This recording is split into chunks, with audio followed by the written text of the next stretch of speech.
Welcome to Solutions for Higher Education, a podcast by Scott L. Wyatt, president of Southern Utah University in Cedar City, Utah. To subscribe to this podcast, please visit www.suu.edu/President's Podcast, where you will find both the audio and a written transcript for today's podcast.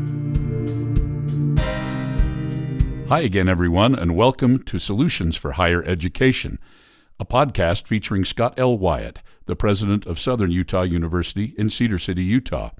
I'm your host, Steve Meredith, and joining me in studio today, as he always does, is President Wyatt. Good morning, Scott. Good morning, Steve. I'm particularly excited for this, our third installment in our summer book club. We're going to be reading a book called The Ghost Map, and we have a special guest here to help us introduce that. Will you take a few minutes and introduce our guest? Yeah, so we're joined today by Dr. Dave Blodgett. It's nice to have you with us here today. Thanks for having me. It's great to be here. So I read this book, Dr. Blodgett, because you told me to. Somebody did something I said. That's good. It's amazing, isn't it? As a doctor, do you think that people are always ignoring your advice? Yeah, that seems to be pretty routine. But well, let's give you just a minute to introduce yourself. You're a physician. That's correct. And you're in public health. That's right. So I'm kind of a rarity. There's a specialty, actually, in medicine. You can be board certified, like I am in preventive medicine, which is the science of keeping people healthy instead of waiting for them to get sick. So I now serve as the health officer for the southwest corner of the state of Utah, but as an administrative position. But our job in public health is to do all those little things which help keep the people that we serve in our communities healthy and create an environment in which health can thrive. People can lead healthy, better lives. So promote wellness, protect health. Immunizations and food handling. Sure. And just a whole list. 138 programs. 138. And it seems to always be our deal if somebody's not healthy, which is good. So we end up in some surprising areas, and we're in the news a lot because there's a lot going on.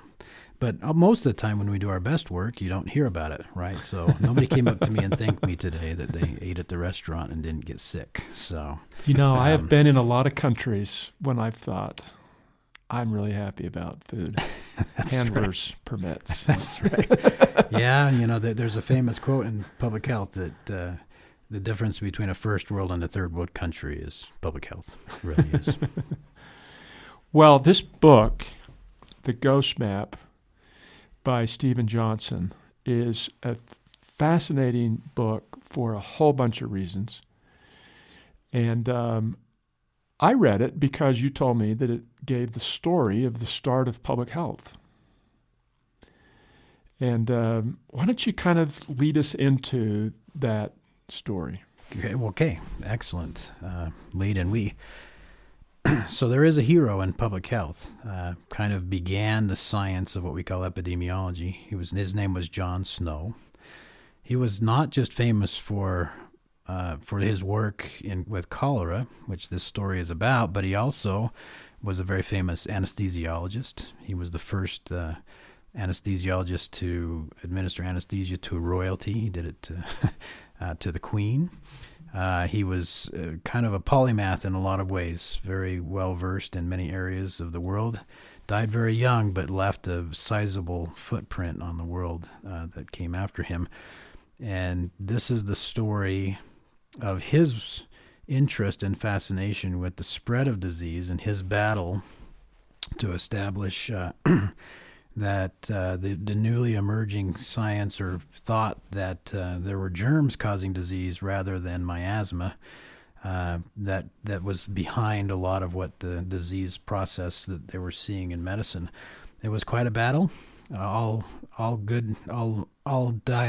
ideas die hard, and the miasma idea took a long time to die, largely because it was so entrenched in the thought process of medieval Europe and the attempt to come out of that is part of the story that the Ghost Map presents. And miasma is poison air, right? Right, yeah. So I'm sick because the air is poison. So I've got to get rid of all these. I've got to take all of these germs and get them into the river and get them away from me so that the air can clean out. That is exactly right. Well, yeah, so it wasn't that anything was causing it other than what was in the air itself. So if you breathed in bad air, then that was what made you sick. So it was a very convenient explanation for why some people got sick and other people didn't get sick, why it tended to be people that were living in closely crowded, squalid conditions, where things might smell worse, would get sick, where somebody living in a bigger space had more money. It became a way to classify society, it became a way to... It seemed to fit a lot of the observations that people had about disease, and until you really looked very closely at what they were saying. So one of the interesting things that I found with John Snow is, as you mentioned, he was a famous anesthesiologist, had served the Queen, thought of very highly. And here's a guy that risked his career to go against the weight of science and medicine, all the thinking of the day, and say, you're all wrong, and I'm going to prove you wrong. That seems to be a great risk. Absolutely. Well, not even just that, but it required a tremendous personal sacrifice and risk as well. So he took the water. He was there with the people. He knocked on their homes. If the miasma theory was true, then he would have died along with everybody else, right? So in this particular epidemic that is described in the Ghost Map in 1854, somewhere in the neighborhood of 700 to 1,000 people died in that immediate vicinity. And for those that didn't understand disease very well, or germs, that was a very scary thing. Guy next to you was dying, didn't know why. And the disease in question, cholera, is a terrible disease. Essentially, you get diarrhea so bad that you lose all of the fluids and electrolytes in your body and die from that. It's a terrible way to die. Medical science at the time said, no, the way you treat this is by withholding water, which is the exact opposite of the way you do treat cholera now, in which you give them water and electrolytes. And so it was all set up to be quite a quagmire, and yet into that fray, John Snow and perhaps the other protagonist of the book, if you want to call him that, Henry Whitehead, they were willing to go in, put their lives as well as their reputations on the line, and the result was the emergence of a new field and a new science. I'm grateful for that example. So tell us more about Henry Whitehead. He was a local pastor, knew the people very well, very involved in people's lives. He started to think, there's something behind this that we need to find out. So he kind of independently of Dr. Snow went in and started interviewing families and trying to help out wherever he could, and he did actually a lot of the very good work in documenting who was sick and all the things that happened. So between the two of them, we don't know if they ever met, the book doesn't detail that, but between the two of them, they created this picture of what was going on with the disease that even now people study as kind of a hallmark of good thought, clear scientific thought. You talk about these two men. So we're really discussing an outbreak of cholera in London in 1854. We came to find out that it started at the Broad Street Well, but at the time they didn't know that. Yes. They just thought that it was poison air.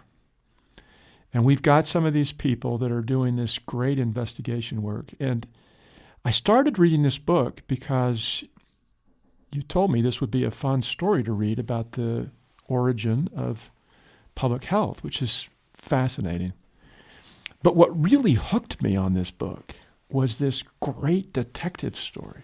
Yeah. I mean, these guys took great risk. They did such creative, interesting things to discover this cause that flew in the face of reason.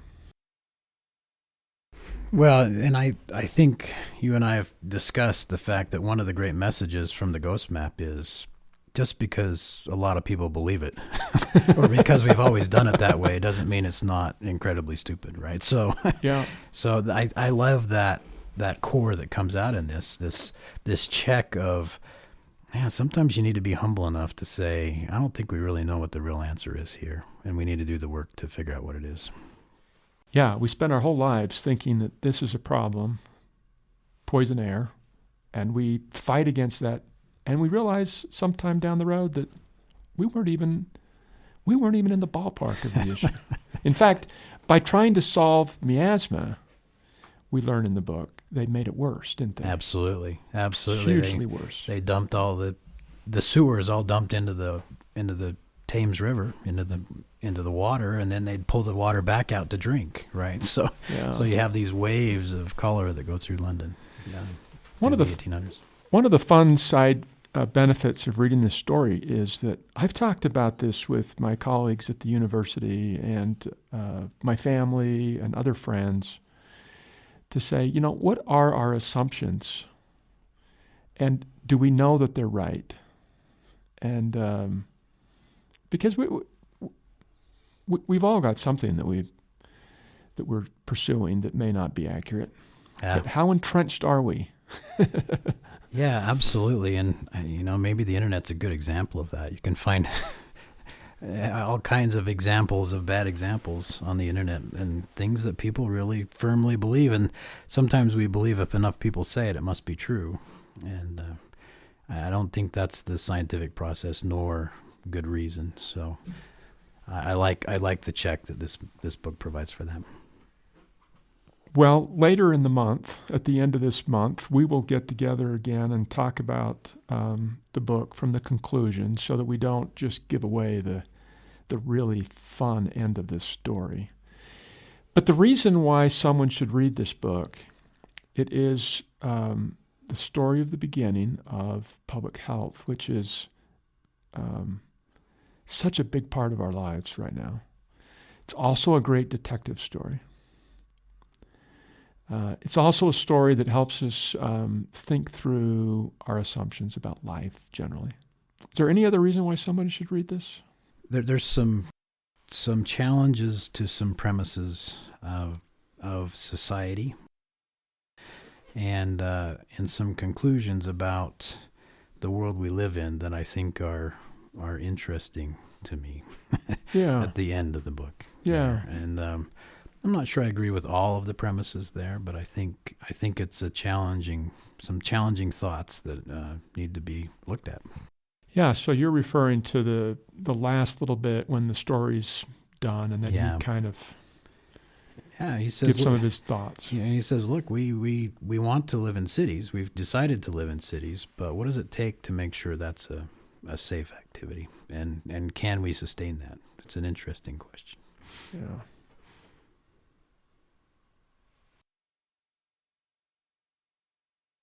You mentioned before we went on the air an analogy or a story from Iron County. Yeah, so this idea that getting rid of the miasma theory would be hard or easy is one that I've thought about quite a bit. So we tend to look at the world historically through our eyes, and then we say, wow, I don't see how that would have been such a problem. But then when you try and put yourself in the situation they were in, so I found from the minutes of the Iron County Court in 1905.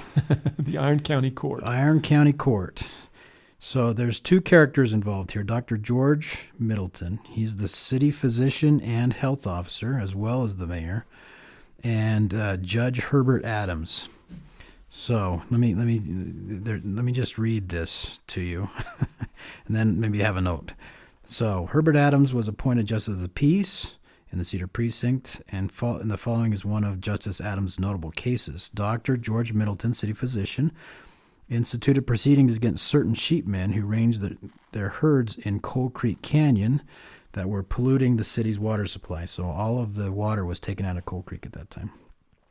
The whole case rested upon the germ theory of sanitary pollution, and the doctor's expert evidence was wholly on this point.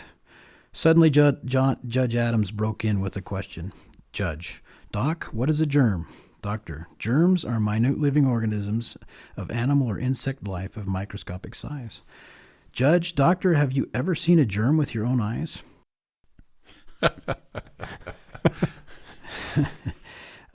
Yes, through a microscope I have, says the doctor. Judge: why haven't you put some of those animals here before the court as an exhibit in this case? Doctor: Your Honor, Judge, they are too small to be seen with the naked eye, and the court has no microscope. If Your Honor desires, I can bring my microscope and slides from my office. Judge: You mean, Doc, that they can't be seen by the naked eye or with common reading glasses? Doctor: Yes, Your Honor, they are too small for that. Judge: Anything that is too small to be seen by the naked eye is too small for this court to waste its time on. Doc, you show me a germ and I will eat it. Case dismissed. Oh my gosh, that is hilarious. So even in 1905, we were having problems here trying to clean up the water supply because germ theory was hard for people to grasp. So, because you can't see it with common reading glasses. That's right.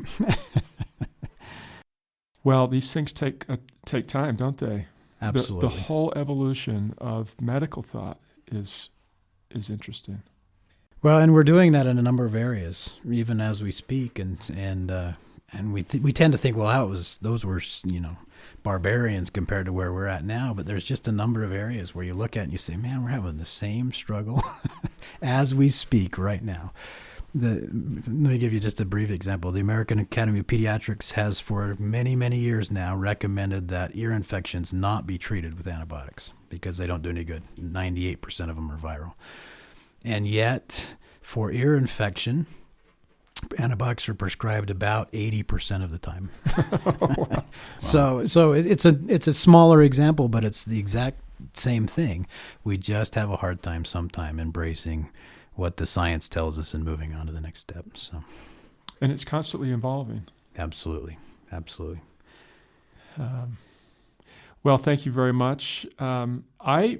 I read this book thinking this would be interesting, but I discovered this was one of the most fascinating stories I've read. Such an interesting, compelling, and page turner. It's a real page turner. Oh, good. I'm thrilled you enjoyed it, and it would be wonderful if many people would understand a little better what I do, but also understand how public health impacts their life. Well, I'm looking forward to getting back and talking about what the ghost map is. Okay. We don't want to spoil that for our listeners. Okay. Because that's... We'll keep it on the edge. There's got to be something to bring everybody in, and the ghost map is it. Okay. We'll look forward to that. You've been listening to Solutions for Higher Education, a podcast featuring Scott L. Wyatt, the president of Southern Utah University in Cedar City, Utah. We've had as our in-studio guest today Dr. David Blodgett, and we've been discussing the book, The Ghost Map by Stephen Johnson. We're going to be reading that book during the month of August, and we hope that you'll join us for the reading and also join us for the recap at the end of the month. We'll be back again soon. Thanks so much for listening. Bye-bye.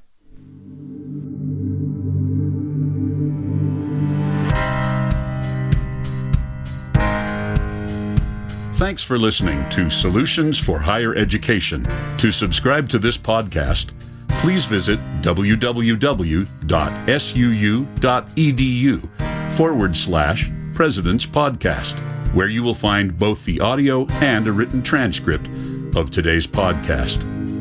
The original music for this podcast was composed by Jack Barton, a master's degree student in music technology at SUU.